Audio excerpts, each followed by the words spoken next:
The cherry pie arrived on a Tuesday morning with a note that read, "I made this just for you, Margaret.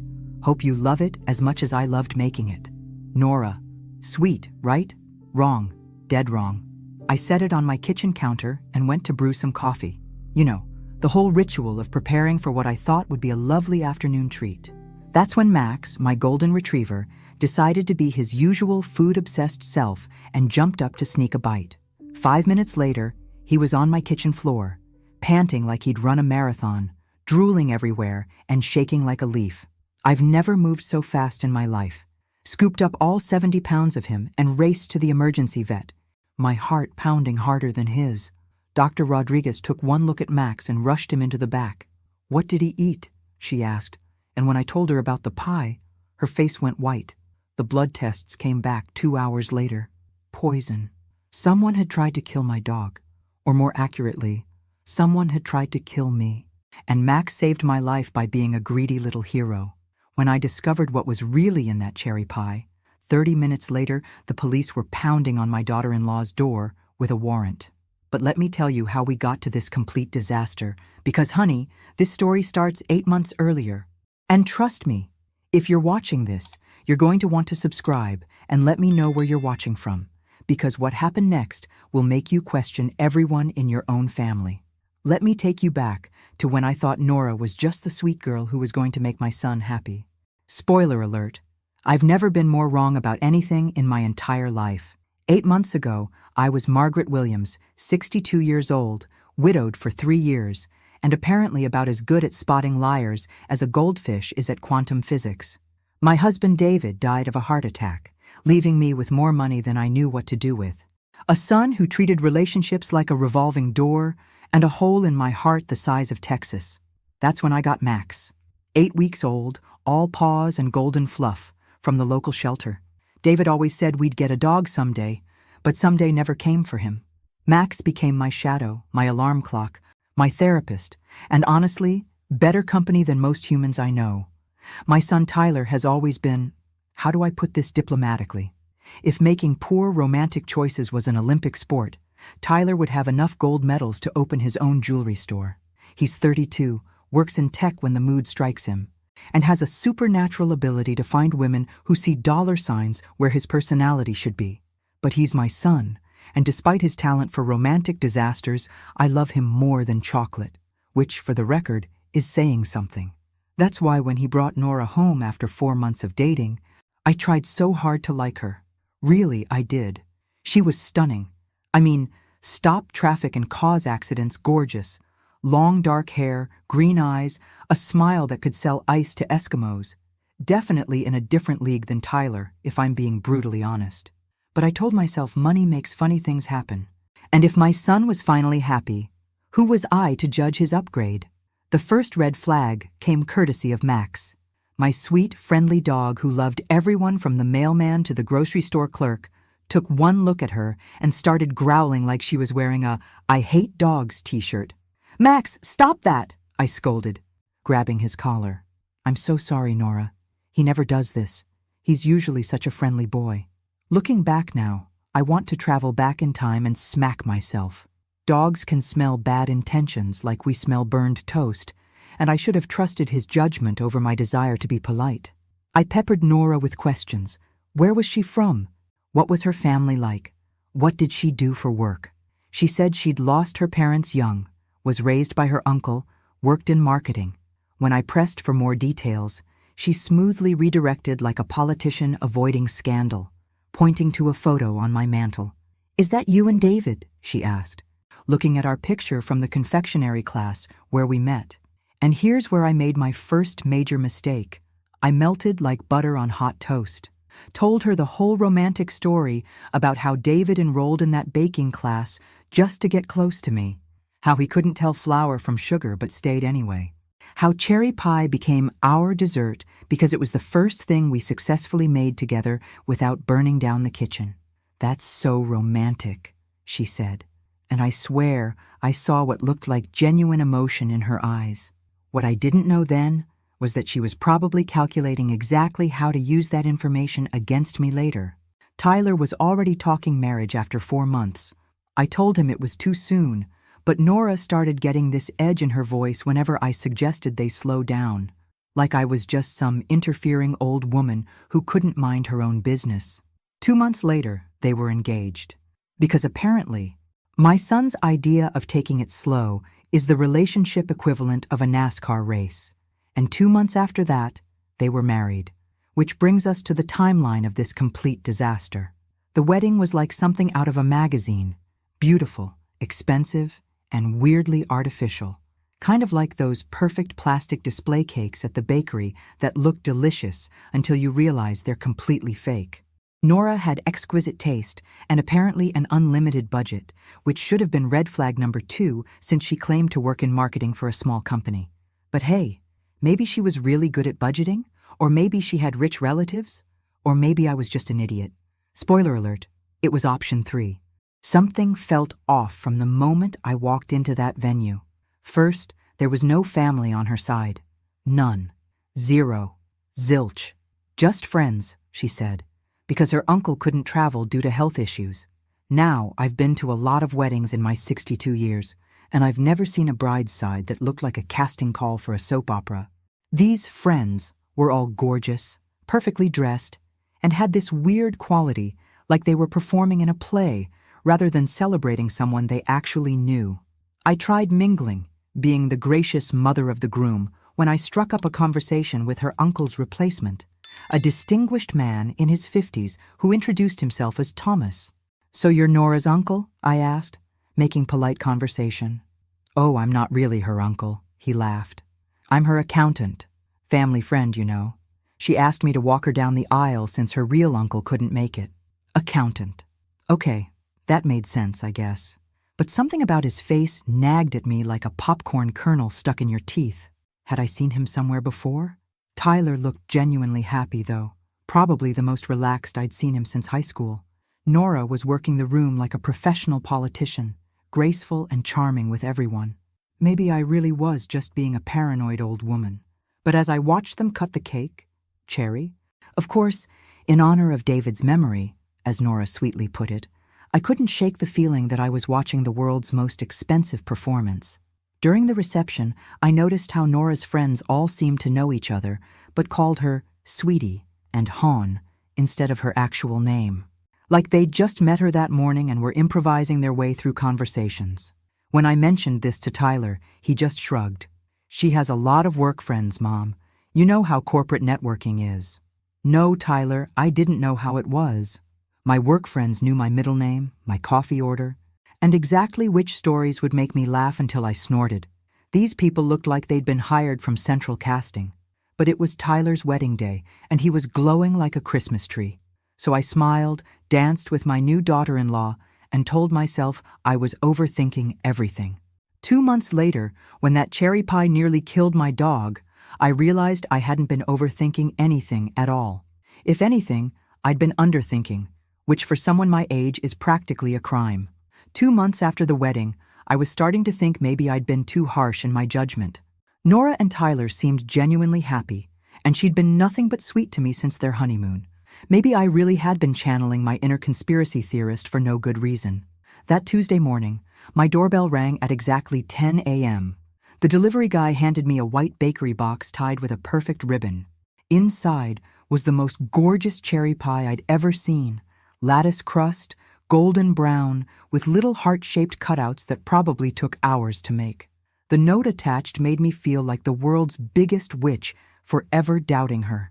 I saw fresh cherries at the farmer's market and thought of you and David's story. I spent all morning making this, and I hope it brings back sweet memories. Love, Nora. I actually teared up a little. Here she was, honoring my late husband's memory with a homemade pie that probably took half her day to make. I immediately texted her, "It's beautiful, honey. Thank you so much." "You're an angel," she responded with heart emojis, and "can't wait to hear how it tastes." I decided to make it special, real coffee in the French press, my good china, maybe call Tyler to come over and share it with me. You know, the whole production. I left the pie on the kitchen counter and went to grind coffee beans, planning the perfect afternoon. I was only gone for maybe 2 minutes, but that was all it took. Max has always been opportunistic about food, but he'd never actually jumped on the counter before. I heard the telltale scraping of claws and turned to see him with his face buried in that beautiful pie, tail wagging like he'd discovered buried treasure. "Max, no!" I grabbed him, pulling him away from the demolished corner. "Bad dog! That's not for you!" But honestly, I wasn't that upset. He'd only gotten a small piece, and I could just cut around the damage. Dogs will be dogs, right? I put him in the living room with a stern lecture about counter-surfing and went back to my coffee preparation. 5 minutes later, I heard the most terrifying sound of my life, like someone trying to breathe through a collapsed straw. Max was on the floor, panting so hard his whole body was convulsing, drool pooling around his head, his eyes wide with pure panic. I've never been so scared in my entire life. I somehow managed to scoop up all 70 pounds of him and get him into my car, calling Tyler and Nora frantically while driving like a maniac to the emergency vet. Neither of them answered, which at the time I thought was just bad timing. Dr. Rodriguez took one look at Max, and I knew from her expression that this wasn't just a case of too much dessert. They rushed him to the back immediately, started IVs, drew blood for emergency testing. I was left in that sterile waiting room with nothing but a TV, droning some commercial, and my worst fears for company. That's when fate decided to give me a little breadcrumb that would unravel everything. There on the screen, grinning at me in a furniture store commercial, was Thomas, Nora's accountant uncle from the wedding. "Hi, I'm Tom Mitchell, and at Mitchell's Furniture, we believe your home should tell your story." My blood went colder than a Minnesota winter. That wasn't an accountant. That was a local actor I'd been seeing in commercials for years. If Thomas wasn't really her uncle, who else at that wedding had been lying to my face? The blood test results came back after what felt like several lifetimes, but was probably only 2 hours. Dr. Rodriguez's face told me everything before she even opened her mouth.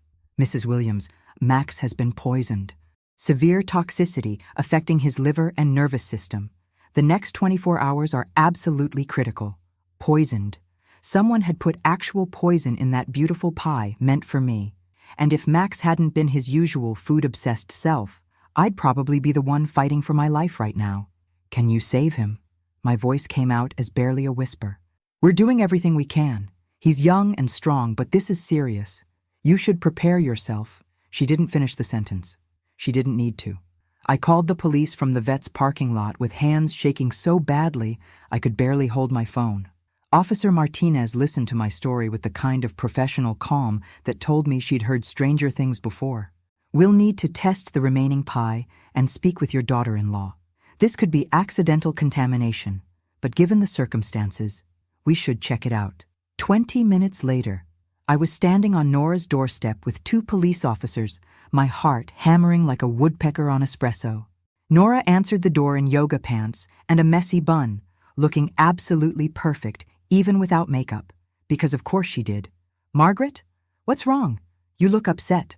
Officer Martinez stepped forward with professional courtesy. "Ma'am, we're investigating a possible poisoning incident involving a pie you delivered this morning." Nora's eyes widened with what looked like genuine concern. "The cherry pie? What about it? Is Margaret okay? Her dog ate some and was poisoned. He's in critical condition." And here's the thing. Nora's reaction was Academy Award worthy. Shock, horror, hand flying to her chest, the whole performance. "Poisoned?" she gasped. "Oh my God, is he going to be okay?" "That's horrible. But how is that even possible? I made it myself from scratch, used organic everything."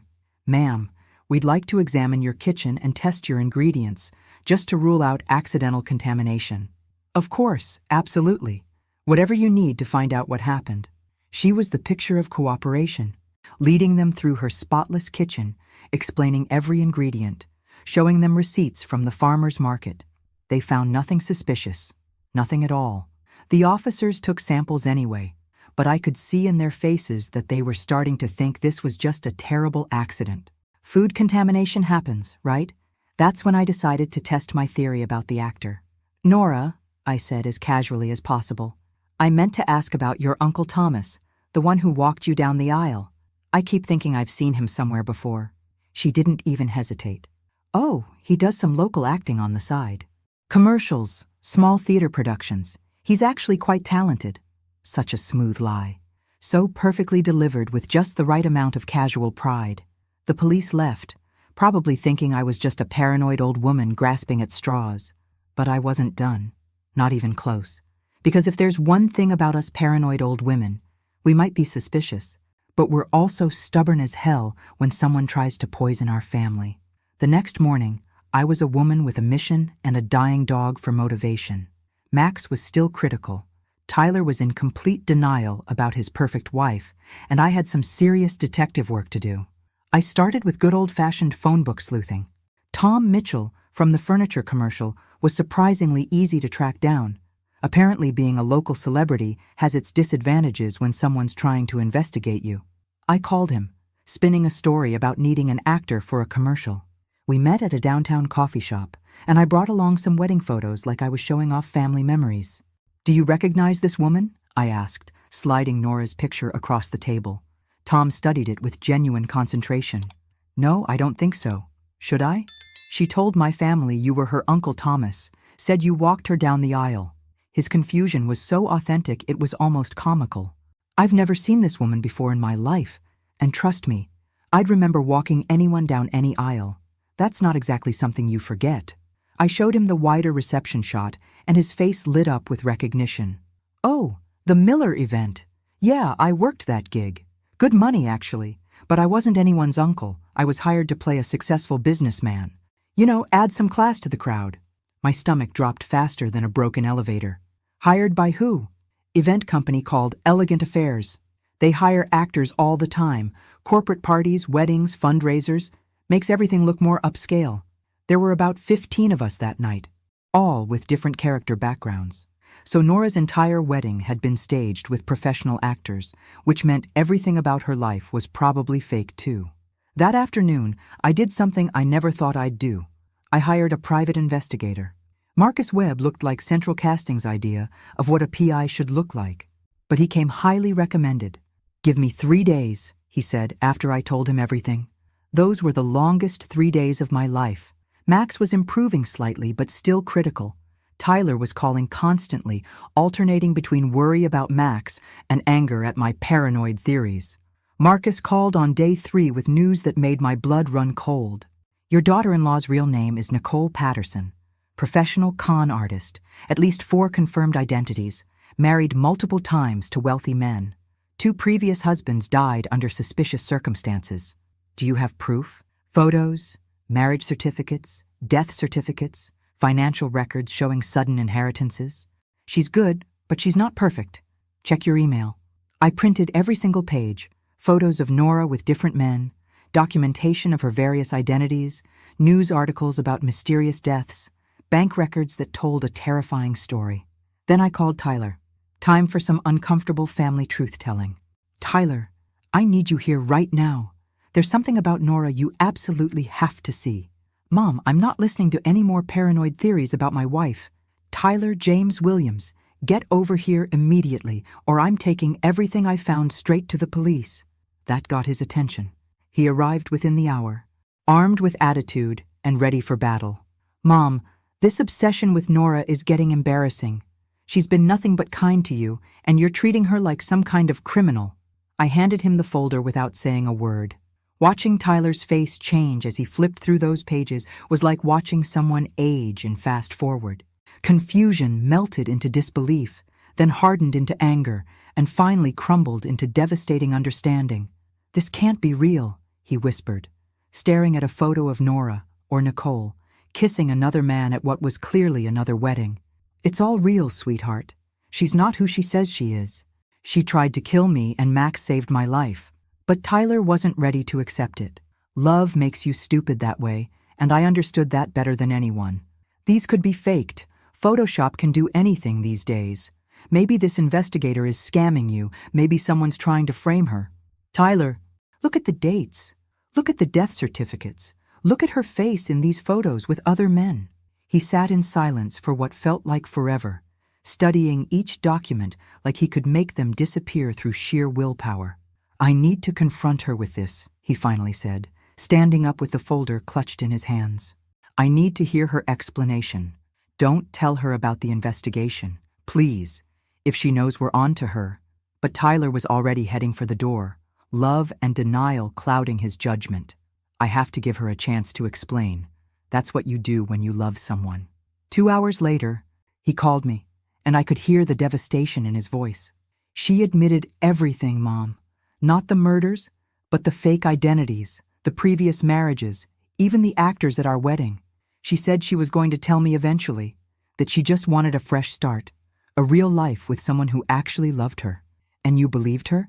I wanted to. God help me, I wanted to so badly. But then she started talking about the pie and… His voice broke. She said it was supposed to be an accident, that she put just a little something in it to make you sick, not kill you. She wanted you out of the picture, but not dead. Tyler, where are you now? I'm coming home. I told her I needed time to think, but I'm done. I can't be with someone who tried to hurt you. That should have been the end of it. Tyler seeing the truth, Nora exposed, justice about to be served. But I'd forgotten that cornered animals are the most dangerous kind. I didn't hear from Tyler after that phone call. Not for 6 hours, which was unusual for him, especially given the circumstances. When my doorbell rang that evening, I assumed it was him coming to talk through this nightmare. Instead, it was Nora, and she looked like a completely different person. Gone was the sweet, apologetic daughter-in-law. This woman had sharper makeup, harder eyes, and something in her hand that made every hair on my arm stand up. A gun. Hi, Margaret. I think it's time we had an honest conversation. Her voice was cold, flat, nothing like the warm tone I'd been hearing for months. Where's Tyler? I asked, my heart starting to pound. Tyler is indisposed. Don't worry, he's alive, for now. But that depends entirely on how this conversation goes. My hand moved instinctively toward the small panic button on my keychain, a security system Tyler had insisted I get after David died. One press would send alerts to the police, the security company, and Tyler's phone. I wouldn't do that if I were you, she said, noticing my movement. Not if you want to see your son again. But I'd already pressed it. The tiny device was designed to be activated discreetly, and I'd practiced with it enough times to do it by muscle memory. You know, Margaret, you really should have minded your own business. Tyler and I were happy. We had a good thing going. Until you tried to poison me. That was supposed to be a mild stomach bug, just enough to put you in the hospital for a few days while Tyler and I took a little honeymoon trip. By the time you recovered, we'd have been long gone with a nice chunk of your money. She was backing me toward the living room, the gun never wavering. But your stupid dog had to play hero, didn't he? And then you had to hire investigators and dig into my past and ruin everything I'd worked for. What did you do to Tyler? Tyler is learning what happens when you threaten to turn in someone you supposedly love. He's having a little time out in our basement while he thinks about his priorities. I needed to keep her talking, needed to give the police time to respond to my panic alert. So what's the plan now? Kill both of us? The plan now is damage control. Tyler has an unfortunate accident. Grief-stricken wife inherits everything, and you, well, you're going to have that heart attack we've been postponing. That's when I heard them. Sirens in the distance, getting closer. Nora heard them too. Her eyes went wide, and for the first time since she'd arrived, she looked genuinely rattled. What did you do? What I should have done months ago. I called for help.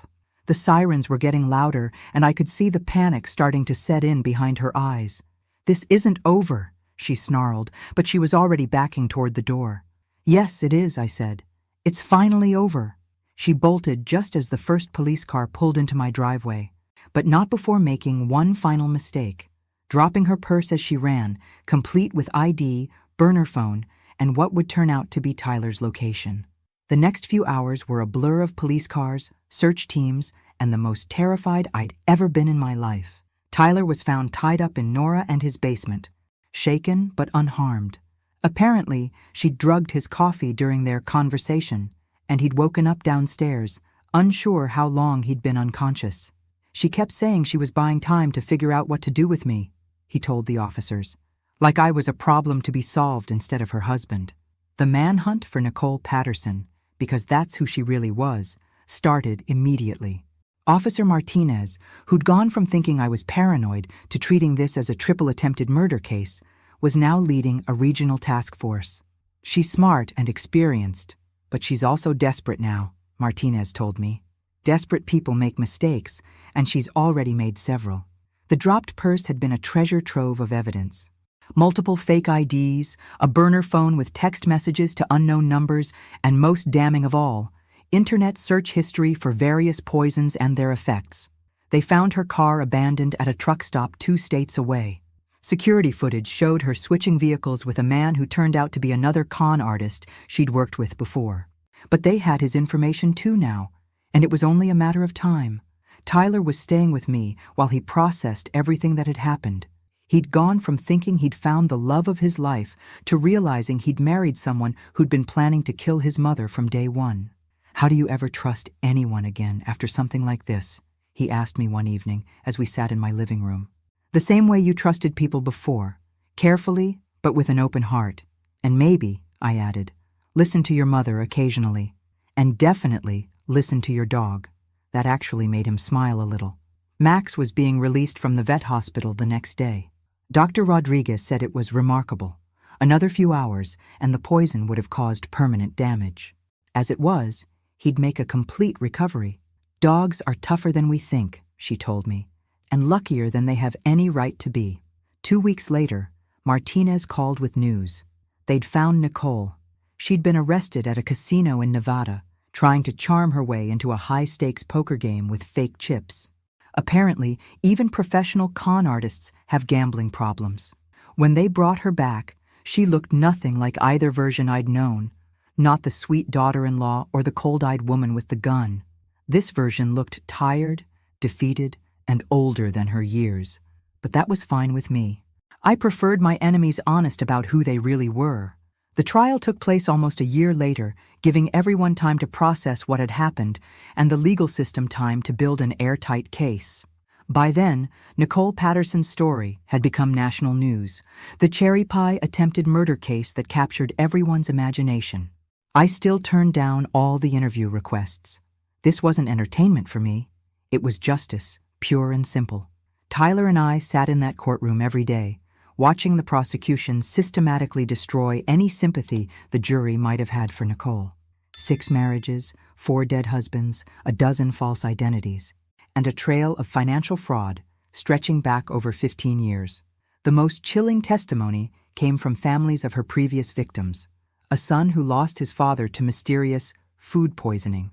A daughter whose stepmother accidentally fell downstairs 2 weeks after updating her will. Another widow whose new husband died in a drowning accident during their honeymoon. Nicole's defense attorney tried to paint her as a victim herself, an orphan who'd learned to survive by any means necessary, a woman who'd never been given a real chance at happiness or love. I almost felt sorry for her. Almost. But then they played the recording from my panic button, the one that had captured our entire conversation in my living room. Her voice, cold and calculating, talking about Tyler being indisposed, about me having the heart attack they'd been postponing. The jury deliberated for less than 4 hours. Apparently, trying to murder your husband and mother-in-law doesn't generate a lot of sympathy, even when you claim it was for love. Guilty on all counts: attempted murder, kidnapping, fraud, identity theft, and conspiracy. The judge threw the book at her. 30 years to life, with no possibility of parole for 25 years. When the sentence was read, Nicole finally showed some genuine emotion. Not remorse. Pure, undiluted rage. She turned in her seat and stared directly at me with the kind of hatred that could melt steel. "This isn't over," she mouthed silently. But it was over. Finally, completely, absolutely over. Tyler reached over and squeezed my hand as they led her away in chains. "It's done, Mom." "Yes," I said, watching her disappear through the courtroom doors. "It finally is." Outside the courthouse, reporters were still trying to get quotes, asking how it felt to see justice served, whether I'd ever felt safe, what I wanted to say to other families who might be dealing with similar situations. "I want to say this," I told them. "Trust your instincts. Trust your pets. And if something feels wrong, don't ignore it just because you want to be polite." That soundbite made the evening news, which was more fame than I ever wanted or needed. But if it helped one person recognize the warning signs in their own life, Maybe all this craziness would have been worth something after all. 6 months later, I was standing in my kitchen making a real cherry pie, one that wouldn't poison anyone, when Tyler knocked on my back door. "Smells like heaven in here," he said, giving me a hug that lasted longer than usual. "Should smell good. I'm using your father's original recipe from the confectionery class. The one that took you guys 3 tries to get right? The very one." I pulled the pie from the oven, golden brown and genuinely beautiful.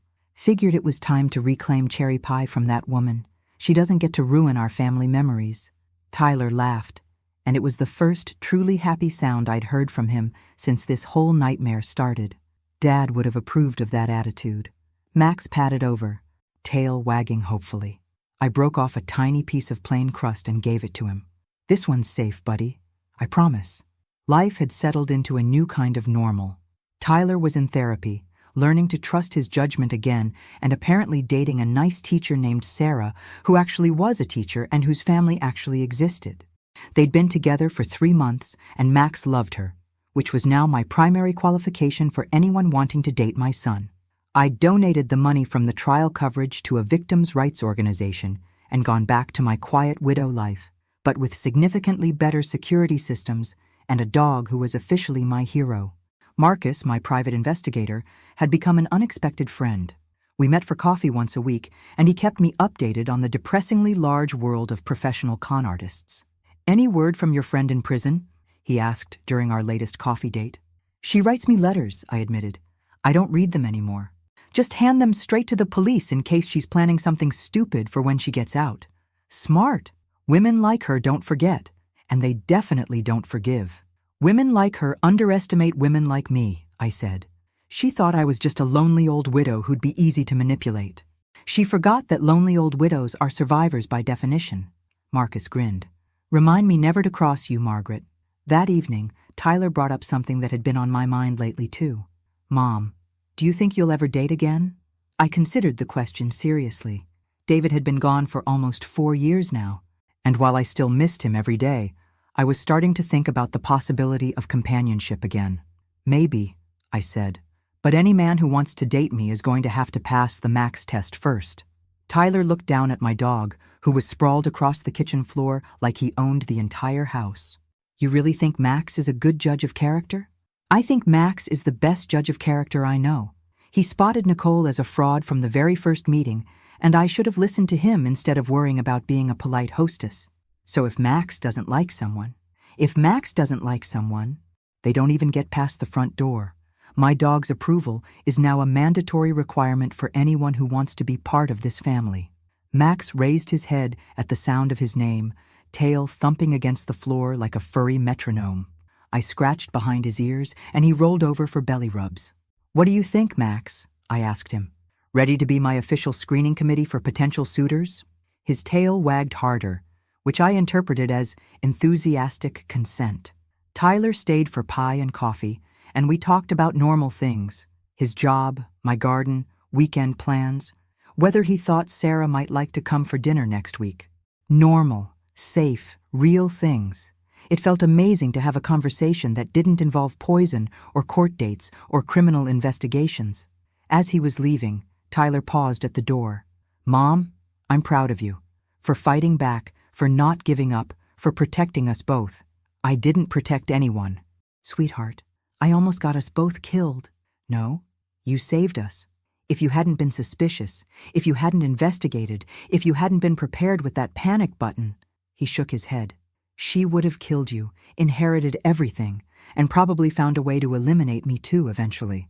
I hugged him tight, breathing in the scent of his cologne and remembering when he was small enough to fit completely in my arms. "We protected each other," I said. "That's what families do." After he left, I sat on my couch with Max's head in my lap, watching the sunset paint my living room walls gold and orange. The house was quiet, peaceful, safe. My phone buzzed with a text from Tyler. "Love you, Mom. Give Max an extra treat from me." I looked down at my dog, my protector, my early warning system, my very best friend. "Want a treat, buddy?" His whole body wiggled with excitement, because for Max, every treat was the greatest thing that had ever happened in the history of the universe. I gave him 2 treats, one from Tyler, one from me. He deserved them both. Hell, we all did. Outside, the world was still full of Nicole Pattersons, people who lied and cheated and hurt others for money or power or just because they enjoyed causing pain. But inside my house, there was just me and Max and the memory of David's laughter and the promise of Tyler's happiness. That was enough. That was everything. And if anyone ever tried to threaten that peace again, well, they'd have to get past a woman who'd learned to trust her instincts and a golden retriever who took his security duties very seriously indeed. Good luck with that. Thanks for listening. Don't forget to subscribe and feel free to share your story in the comments. Your voice matters.